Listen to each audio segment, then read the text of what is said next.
كان يا مكان، يا سادة يا كرام، هو لا يحلى الكلام إلا بذكر النبي عليه الصلاة والسلام.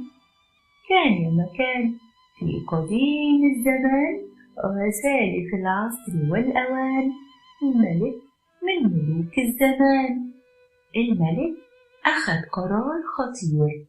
الملك أمر بتجويع 10 كلاب، والوزير اللي هيغلط أي غلطة ولو بسيطة هيكون مصيره وعقابه السجن مع الكلاب الجعانة المسعورة.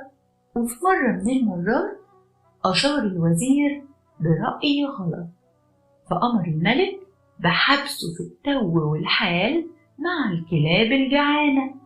الوزير قال له: مولاي، خدمتك 10 سنين وده يكون جزائي؟ تعمل فيا كده؟ الملك قال له: يا وزير، ده أمر وقرار ولازم يتنفذ. فقال له الوزير: طيب حتى اصبر علي 10 أيام. فقال له الملك: لك ما طلب.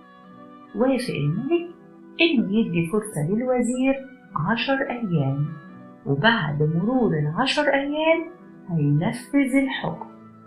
أما الوزير فساب الملك وراح على حارس الكلاب وطلب منه إنه يخدم الكلاب لمدة 10 أيام.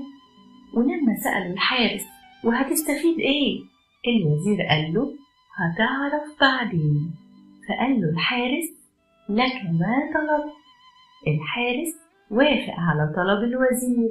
أما الوزير فمن يومها وهو ما بيفارقش الكلاب، يعتني بيهم ويأكلهم ويشربهم ويطبطب عليهم ويقعد معاهم ويراعيهم ويهتم بيهم. وبعد مرور 10 أيام جه ميعاد تنفيذ الحكم بالوزير. الوزير هيتسجن مع الكلاب الجعانة. وقف الملك والحراس علشان يشوفوا ايه اللي هيحصل، وكانت المفاجأة: الكلاب ما هجمتش على الوزير، بالعكس قعدت تحت رجليه وفضلت تتمسح فيه. استغرب الملك وسأل الوزير: انت عملت ايه للكلاب؟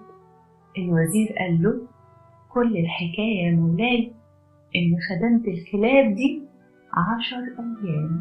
الكلاب ما نسيتش خدمتي ليها وصانت المعروف والعشرة. 10 أيام بس، مش 10 سنين يا مولاي.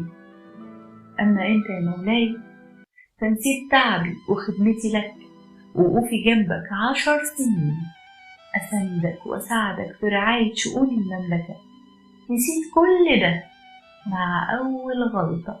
حس الملك بالخجل وبص للأرض وحس إنه غلط في القرار اللي أخده واتسرع فيه. بس بسرعة لغى الملك القرار وأمر بالعفو عن الوزير. وبعد ما مضى وكان ما كان تنتهي الحكاية ولا يتوقف الزمان. انتهت حكايتنا النهاردة.